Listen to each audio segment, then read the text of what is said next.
बिस्मिल्लाहिर्रहमानिर्रहीम। अस्सलाम वालेकुम डियर स्टूडेंट्स, मैं हूं आपका टीचर मोहम्मद ज़ुएब ख़ान और आपको खुशामदीद कहता हूं आपके अपने यूट्यूब चैनल MZK मैथमेटिक्स में। लास्ट लेक्चर में हमने properties of complex number start किया था और इसमें 4 प्रॉपर्टीज़ हमने पढ़े थे। ये एक प्रॉपर्टी रह गई थी जो कि इंतहाई इंपॉर्टेंट है, द डिस्ट्रीब्यूटिव प्रॉपर्टी, जिसको हम मल्टीप्लिकेशन एडिशन प्रॉपर्टी भी कहते हैं। और इससे मुझे एक इंतहाई इंपॉर्टेंट MCQs भी याद आ रहा है कि वो कौन सी प्रॉपर्टी है जिसमें सिमल्टेनियसली दो सिंबल्स का यूज़ होता है, ठीक है ना। तो वो जो है हमारे पास डिस्ट्रीब्यूटिव प्रॉपर्टी है। इससे पहले जितनी भी हमने प्रॉपर्टीज पढ़ ली तो इसमें एट अ टाइम एक ही सिंबल यूज़ होता था, या एडिशन या मल्टीप्लिकेशन। लेकिन डिस्ट्रीब्यूटिव प्रॉपर्टी वाहिद ऐसी प्रॉपर्टी है जिसमें सिमल्टेनियसली मल्टीप्लिकेशन भी यूज़ होती है और एडिशन भी यूज़ होती है। इस वजह से इसको मल्टीप्लिकेशन एडिशन प्रॉपर्टी भी कहा जाता है। और ये प्रॉपर्टी क्या कहती है हमारे पास कि अगर आपके पास तीन कम्प्लेक्स नंबर हो, Z1 को अगर आप मल्टीप्लाई करेंगे इंटू Z2 प्लस Z3 के साथ, तो ये बराबर होगा Z1 मल्टीप्लाई Z2 के प्लस Z1 मल्टीप्लाई Z3 के। इससे ये राइट हैंड साइड किस तरह आ रहा है, देखिए इंतहाई आसान है। लेफ्ट हैंड साइड आप लिख देंगे, फिर Z1 को मल्टीप्लाई को करेंगे Z2 के साथ, दरमियान में प्लस का सिंबल आ जाएगा, और फिर Z1 को Z3 के साथ मल्टीप्लाई करेंगे। देख रहे, Z1 multiply Z2 plus Z1 multiply Z3 आ जाएगा। तो चलो इस पे एक एग्जांपल भी कर लेते हैं कि if Z1 equal to -1 plus 2 iota, Z2 की वैल्यू है 3 प्लस 4 आयोटा, Z3 की वैल्यू है -2 प्लस 5 आयोटा, तो आपसे कह रहे हैं कि ये डिस्ट्रीब्यूटिव प्रॉपर्टी को आप सेटिस्फाई कर ले। तो सबसे पहले हमें लेफ्ट हैंड साइड लेना होगा। लेफ्ट हैंड साइड लिख दिया, इसमें ब्रैकेट के अंदर वाली वैल्यू को पहले सॉल्व करेंगे। इससे जो भी कम्प्लेक्स नंबर आएगा फिर इसको मल्टीप्लाई करना होगा Z1 के साथ। तो ब्रैकेट के अंदर कौन कौन से कम्प्लेक्स नंबर है, Z2 प्लस Z3, तो Z2 कम्प्लेक्स नंबर की वैल्यू लिख दी प्लस Z3 कम्प्लेक्स नंबर की वैल्यू लिख दी। अब इसको सिंपल तरीके से हम ऐड करेंगे, तो ये बन जाएगा 3 प्लस 4 आयोटा -2 प्लस 5 आयोटा आ जाएगा, ठीक है।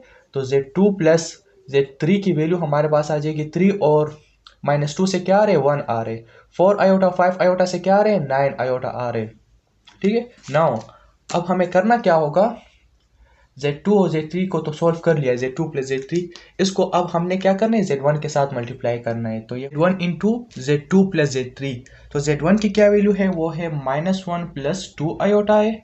इसको मल्टीप्लाई करना होगा Z2 प्लस Z3 के साथ, तो इसकी क्या वैल्यू आई थी, 1 प्लस 9 आयोटा, ठीक है ना, 1 प्लस 9 आयोटा। तो इसको अब हम मल्टीप्लाई करेंगे, तो इससे आपके पास आ जाएगा -1 को लेकर 1 प्लस 9 आयोटा के साथ मल्टीप्लाई करेंगे, प्लस 2 आयोटा को लेकर 1 प्लस 9 आयोटा के साथ मल्टीप्लाई करेंगे। तो इससे आपके पास आ जाएगा -1 minus 9 iota plus 2 iota plus 2 9 18 iota आ जाएगा, ठीक है। अच्छा, अगर यहाँ पर देख ले तो -1 और 18 आयोटा से क्या, सॉरी यहाँ पर थोड़ी मिस्टेक हुई है कि 2 9 18 और आयोटा आयोटा के साथ मल्टीप्लाई होकर आयोटा स्क्वायर बनेगा, ठीक है ना। सो ये आ जाएगा -1, अच्छा -9 आयोटा प्लस 2 आयोटा से क्या आ रहे, -7 आयोटा आ रहे, प्लस 18 और आयोटा स्क्वायर की वैल्यू आ जाएगी -1, ठीक है। तो ये बन जाएगा -1 -7 आयोटा -18। अच्छा, सो -1 और -18 से -19 आ जाएगा और -7 आयोटा आ जाएगा। तो ये आपके पास लेफ्ट हैंड साइड की वैल्यू आ गई, -19 -7 आयोटा। अब हम देखेंगे कि राइट हैंड साइड से भी यही आंसर आ रहा है कि नहीं आ रहा। ये आपके पास लेफ्ट हैंड साइड की वैल्यू आ गई, ठीक है। राइट हैंड साइड मैंने ले लिया Z1 multiply Z2 plus Z1 multiply Z3। तो सबसे पहले हमें Z1 मल्टीप्लाई Z2 को सॉल्व करना होगा, फिर Z1 को Z3 के साथ मल्टीप्लाई करेंगे और लास्ट में इन दोनों कम्प्लेक्स नंबर को ऐड करना होगा, और फिर देखेंगे कि आया राइट हैंड साइड से भी वही आंसर आ रहा है कि नहीं आ रहा जो कि लेफ्ट हैंड साइड से आया था। तो मैंने ले लिया Z1 multiply Z2, Z1 complex number लिख दिया Z2, अब इसको हम मल्टीप्लाई करेंगे। तो -1 को लेकर 3 प्लस 4 आयोटा के साथ मल्टीप्लाई करेंगे, प्लस 2 आयोटा को लेकर 3 प्लस 4 आयोटा के साथ मल्टीप्लाई करेंगे। तो इससे आ जाएगा -3 -4 iota, 2 3 6 iota plus 2 4 8 iota square बन जाएगा, ठीक है। तो -3, अच्छा -4 आयोटा प्लस 6 आयोटा से आ जाएगा +2 आयोटा, और आपको ऑलरेडी पता है कि आयोटा स्क्वायर की वैल्यू क्या है, -1 है। सो प्लस इंटू माइनस से आ जाएगा माइनस, ठीक है। तो -8 मैंने यहाँ पर ये डायरेक्ट स्टेप कर लिया है क्योंकि आयोटा स्क्वायर की वैल्यू -1 है। सो प्लस इंटू माइनस से माइनस आ जाएगा, ठीक है। तो यहाँ पर आपके पास वैल्यू आ जाएगी Z1 मल्टीप्लाई Z2 की, -3 और -8 से क्या आ रहे, -11 आ रहे, तो ये हो जाएगा -11 प्लस 2 आयोटा, ठीक है। तो ये तो अच्छा, इसके बाद आपने करना क्या है कि Z1 को मल्टीप्लाई करना है Z3 के साथ। तो यहाँ पर हम लिख देंगे कि Z1 को मुझे मल्टीप्लाई करना होगा Z3 के साथ। तो सबसे पहले हमें Z1 कम्प्लेक्स नंबर की वैल्यू लिखनी होगी जो कि बराबर है -1 + 2 आयोटा, और इसको मल्टीप्लाई करेंगे Z3 के साथ -2 + 5 आयोटा के साथ, -2 + 5 आयोटा के साथ। सो -1 को लेकर -2 + 5 आयोटा के साथ मल्टीप्लाई करेंगे, +2 आयोटा को लेकर -2 + 5 आयोटा के साथ मल्टीप्लाई करेंगे। So minus into minus +2, minus into plus से -5 आयोटा आ जाएगा, ठीक है। प्लस इंटू माइनस से माइनस आ जाएगा, 2 × 4 आयोटा प्लस, अच्छा इससे आ जाएगा 2 × 5 = 10, और आयोटा आयोटा के साथ मल्टीप्लाई होकर आयोटा स्क्वायर बनेगा।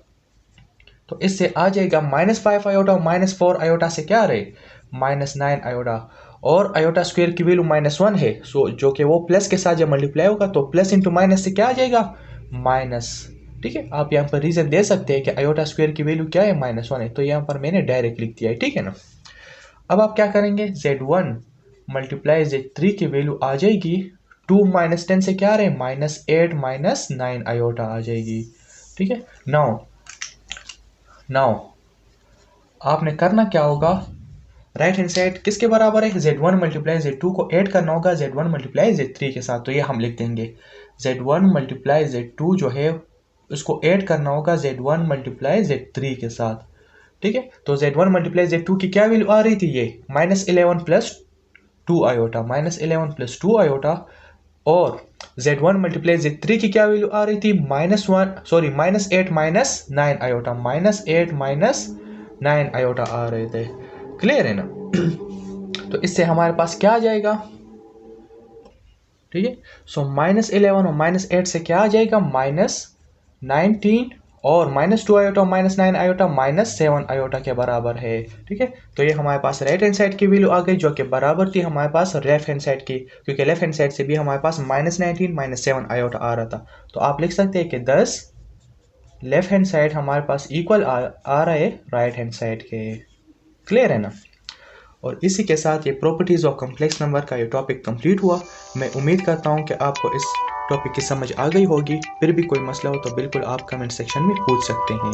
So wish you all the best, thank you, अस्सलाम वालेकुम।